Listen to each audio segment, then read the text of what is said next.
Well, I talked a little bit about this on Saturday, but we're going to dive a little bit deeper into where the Miami Dolphins roster stands as of today.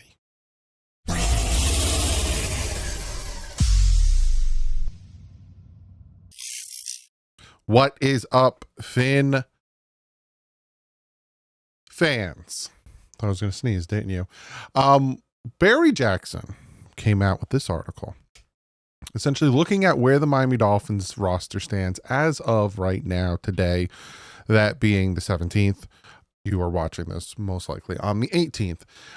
And he kind of goes over each position, his thought process, all that stuff. So I wanted to go over this, see how it coincides with my thought process and what he thinks the next move is, or what he sees on the horizon, because obviously Barry Jackson has more of an ear to the ground when it comes to the Miami Dolphins than I do, because he is, been a beat writer probably longer than I've been alive.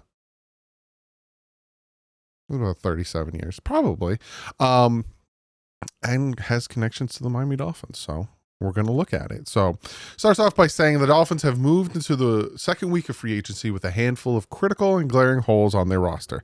I agree. Starting corner, 2 defensive linemen. Miami hopes Klay, he puts this in parentheses, Miami hopes Klay Campbell will fill one of those. A starting guard opposite prized free agent pickup James Daniels, and perhaps an established safety to compete with the 4 young players. Perfect. I agree with everything he just said. Those to me are the glaring holes. And it really does seem like the Miami Dolphins are hoping and praying that Calais Campbell comes back, which, I love Calais Campbell. Don't get me wrong. I absolutely love Calais Campbell, and what he did for the Dolphins last year was amazing. But Calais is not a young man, and they shouldn't be sitting around hoping and praying that Calais Campbell, who I think is going to be turning 40, comes back and puts all their eggs in that basket. They should have and should be looking at different options. Campbell is weighing interest from the Dolphins and Ravens. So that's a little bit of a news. I didn't know that. Beyond Campbell's slot, the other aforementioned position could be filled with valued free agents, veterans who are cut later this offseason, or picks 13 and 48 in April's draft. Where things stand now, from our standpoint, and a reminder, the Dolphins don't issue a depth chart until a few days before the season opening. So he goes down each position, and like I said, we are going to look at each position. So he starts with the quarterback. He says Tua Tagovailoa is the starter. Dolphins so far have opted not to restructure his contract, which would create $19 million in cap space, but also add $4.8 million cap charges to his number in 2026, 27, 28, and 29. So again, they're like, maybe we don't got to touch this because we'll see how things pan out. Then they bring in backup quarterback Zach Wilson, who has a cannon for an arm, but also second worst passer rating among active quarterbacks, minimum 15 starts. If he could just get that under control, and that is something that I've talked about a lot. You'll hear me talk about when I look at prospects and my eyes just super itchy, allergies. I do take pills. It's just life. When I talk about the prospects, I always talk about things that can't be taught, and that is height, length, speed, and his arm strength is something that can't be taught. What can be taught is his accuracy and being more persistent with that. And that's hopefully, if Mike McDaniel can fix Zach Wilson, then that will show the rest of the NFL. Say the Dolphins fall apart and he gets fired, that'll show the rest of the NFL that Mike McDaniel is someone to really look at. He writes, what's next? He says, a rookie quarterback likely will be added during the draft process, during or after. Tyler Huntley remains a possibility to be re-signed. Former Dolphins backup Skylar Thompson is gone. He's with the Steelers. He entered the weekend as the only quarterback on Pittsburgh's roster, which is nuts. Also, don't look out the possibility of a possible trade, because I know that... let me double check the name. I don't want to give you wrong information. A possible quarterback is up for trade possibilities, and that quarterback is Joe Milton. So New England is reportedly, let me show you what I'm looking at. New England is reportedly angling for a second pick for second-year quarterback Joe Milton. I said I'd send a fourth. They're suggesting a third. I'm not giving a third. Third is way too much. So that's a possibility for a third quarterback as well. Then he talks about running back. Devon Achane, Alec Ingold, backup is Jalen Wright and Alexander Madison. What's next, he says. At least 2 more will be added. Madison, like the logical option in short yardage in his career, he's 21 for 26 on 3rd and 4th down with 1, 2, or 3 yards needed. Beautiful. Agent Drew Rosenhaus said Jeff Wilson Jr. return hasn't been ruled out. Please don't do that. I don't know what they're going to do at running back, because right now we have 3 running backs and 1 fullback. You need to add at least 1 more running back, possibly 2 more, and then they're going to add a ton of undrafted free agents and stuff like that. So, please. Wide receivers. He says starters are Tyreek Hill, Jalen Waddle. Your top backups is Nick Westbrook, 9 touchdown receptions for Tennessee last season. Malik Washington. Battling for a roster spot is D. Estridge, Eric Izukama, Tariq Black, Taj Washington, who are all under contract, and a few more players to be added in the draft and free agency. Probably undrafted free agents or late round picks. He says, what's next? Expect at least 1 veteran to be added one veteran to be added and at least 3 to be signed during the draft process. Grant Dubois and River Craycraft remain unsigned free agents. Dubois' return has not been ruled out. Craycraft's future is uncertain. There are some other receivers. Like, imagine they go out there and get Amari Cooper or something like that. It'd be crazy. He says tight end starters, your boy Jonnu. Top inline blocker / starters, newcomer Pharaoh Brown, who started 7 games for Seattle last season and is skilled inline blocker, and Julian Hill competing. If I had to pick between the 2, I go with Pharaoh Brown. Nothing against Julian Hill, but Pharaoh Brown is a little bit more veteran-ish, seasoned veteran. Veteranish. What the crap is that, Doug? Battling for a roster spot is Tanner Connor, Hayden Rucci, and players to be added in the draft process, unless they draft someone early, and then all of a sudden things could change. What's next? There will be at least 1 legitimate challenger added for the number 4 tight end job with Connor, to compete with Connor. And Hill won't definitely be gifted a job if Brown beats him out, even though Hill has strong supporters internally. A la Mike McDaniel loves Julian Hill. So we'll see about that. Now here's the thing that we really want to talk about. And that is offensive line. Starting left tackle, Teron Armstead, more than a decent chance he retires, which is interesting to hear from Barry, who again as inside source, or Patrick Paul. The Dolphins haven't said they're conducting business as if Armstead won't be part of the team. Starting right tackle, Austin Jackson. Starting guards, former Steelers standout Daniels, expected to be back from Achilles injury for training camp. A pick at number 13, a veteran to be signed in the coming months, or Liam Eichenberg. What? Starting center, Aaron Brewer. Backup offensive lineman. Eichenberg is a sure thing to stick as a backup guard or center if moved from a starter to a reserve. And this is what I'm talking about. I'm just going to go off on a little bit of tangent. This is what I'm talking about. So many people on Twitter and have defended this move. Doug, why are you getting so bent out of shape? He's not going to be the starter. He's going to be a backup, if anything. Because he's going to end up being the starter. Do you think these offensive linemen don't get injured? Add depth. It's just... Andrew Meyer kept on the 53 all-eye season despite not playing a snap. Jason Hines will be competing with undermined other interior offensive linemen for a final guard spot on the roster. If Armstead retires or is cut, newcomer Larry Borum, the former Bears player, will likely be the number 3 tackle, though I won't rule out Keon Smith because general manager Chris Greer has spoken highly of him. Borum can also play guard in a pinch. Jackson Carm will compete with former Washington Commander 4th round pick Brandon Daniels, Ryan Hayes, and Smith for the number 4 tackle job if Armstead retires, behind Jackson Paul and likely Borum. What's next? The Dolphins still need 1 more starting guard who can be found in free agency or with the 13th pick in the draft. Looking at Alabama's Tyler Booker, Texans' Kelvin Banks, or Missouri's Armand Membu. I like Armand Bembu, but I don't think he makes it to 13. This offensive line scares the crap out of me. If I'm being like 100% honest with you, and this should not be a surprise for you, this offensive line scares the absolute bananas in pajamas crap out of me. Our run game disappeared last year. Why did our run game disappear last year? Injuries and Liam Eichenberg.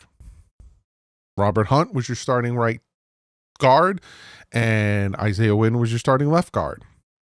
And we were running all over them in 2023. And then our center went down, Connor Williams. Liam Eichenberg went in. Doo-doo butter. And then Isaiah Wynn went down. I think Robert Jones comes in. And all of a sudden, the run game kind of started falling apart at the end of the year. Is there a correlating thing to that? Yeah, of course. And this is what scares the crap out of me. And then we look at this year. Our run game was not good. And it's because of our offensive line. But yeah, let's bring back Liam Eichenberg because that makes a ton of flip-flopping sense. Defensive line. He says starting defensive lineman, Sealer, and 2 players to be determined. I'm sorry. Sometimes you just got to laugh at the fact that we have one starting defensive lineman. One. I understand we are a week into free agency. We have one starting defensive lineman. Backup defensive linemen, journeyman Matt Dickerson and Neil Farrell, who are the only 2 defensive linemen under contract. What's next? The Dolphins eagerly wait for Calais Campbell about whether he will return a Dolphin, retire, or join the contender like the Baltimore Ravens. Miami badly wants him back. That's literally what Barry's saying. If Campbell says no, the best available 3-4 defensive end is probably Zadarius Smith, who I would like to add, who had 9 sacks and a combined 15 starts for Detroit and Cleveland last season. Again, if they can add Zadarius Smith, that would make me happy. Jonathan Bullard, who had 41 tackles, 7 losses, and 1 sack and 17 starts for Minnesota, also would be an interesting option. Among other unsigned veterans, defensive tackle ends with the grit at least somewhat similar to the 307-pound Calais Campbell. There's also Tavin Bryan, 6 sacks for the Colts last season. DeMarcus Walker, 47 tackles, 3.5 starts in 17 games for Chicago. John Kaminsky, never heard of him. Once a decent starter for Detroit, who missed all of last season with a knee injury. Charles Omenihu, who had 7 sacks for the Chiefs in 2013, but spent the first 11 weeks recovering from an ACL injury. I actually heard of Charles Omenihu. Not bad there. Jonah Williams started 16 for the Rams in 2023, and then was a backup in Minnesota. The Dolphins will sign at least 1 nose tackle, probably at or close to the minimum, with former Dolphins Benito Jones, Raekwon Davis, Jonathan Jenkins, and Jordan Phillips among more than 2 dozen still available. The group of unsigned veterans also include Folo Fatoski, Texas, who was with the Texas last year, Linval Joseph, Jonathan Hankins, and Byron Cowart. Davis, who was drafted by the Dolphins in the 2nd round, recently was released by the Colts with non-football illness designation. He has been dealing with a high blood pressure issue. I'm with you, man. I'm with you. Of the 65 remaining defensive tackles or ends per spot track, only Omenihu, $8 million with the Chiefs, Walker, $7 million with the Bears, Davis, $7 million with the Colts, Fataski, $51 million with the Houston, Kaminsky, $44.2 million with the Bears, earn more than $4 million. Most nose tackles still available play on low money deals last season, with former Dolphins Davis the one exception. So after reading all that, I would love for them to add Zadarius Smith, right? If Calais decides I'm going with Baltimore, which, again, I'm not knocking the Dolphins. I obviously love my team, but he should go with Baltimore, or retire. Those should be his only 2 options. Zadarius Smith, 100%, I'd go with him. And then some of the nose tackles that he mentioned that I would like to add is like a Linval Joseph. Linval Joseph is a guy who you definitely have heard his name, and he is a very good veteran nose tackle type player. Charles Omenihu, from the Chiefs is a name that I actually would like to add. I know he's dealing with that injury, but I would definitely like to add him as well.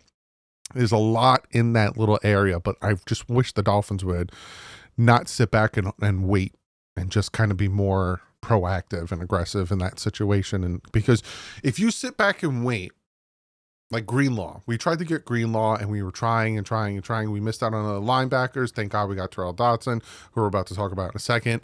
But it's like we were waiting, and then we missed out. Be proactive. That's the only thing I asked for. Linebackers starting inside is Jordan Brooks and Terrell Davis.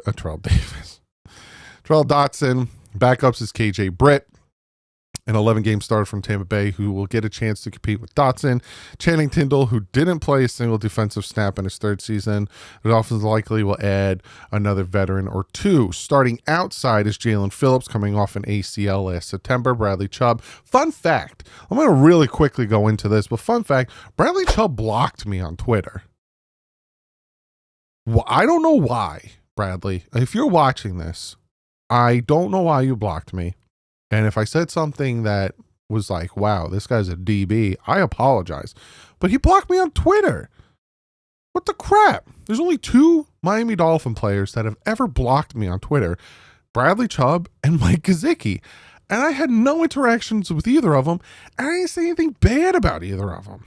Like Bradley Chubb, the only thing I said bad about him was the Dolphins could move on from him and save cap space. Outside of that, I think it's a great rotation. I'd love to have him back. I don't understand why he blocked me. Who hasn't played since January 1st of 2024 because of the knee injury. Shouldn't have been out there. Again, I don't blame Bradley Chubb on that. Backup outsiders. Chop. Quinn Bell. Cameron Good. Mo Kamara. And likely another veteran or two to be added this offseason. Agent Drew Rosenhaus said that they offer a contract to re-sign Emmanuel Ogbah. We haven't found a common ground. Please don't. Plain and simple. Now, I wanted Azeez Ojulari, but he goes to Philly on a 1-year, $4 million deal. Wish the Dolphins would have done that, but there are some other guys out there like, I have the names written down. Let me give you get to my handy dandy notebook. There are other guys out there that I would like to add, like Zadarius Smith. We've talked about, or Matt Judon. The Dolphins tried to trade for Matthew Judon. Go out and get him now. Plain and simple. The Dolphins need more depth inside and outside and likely will add a handful of linebackers in the draft process. That's what's next. Safeties.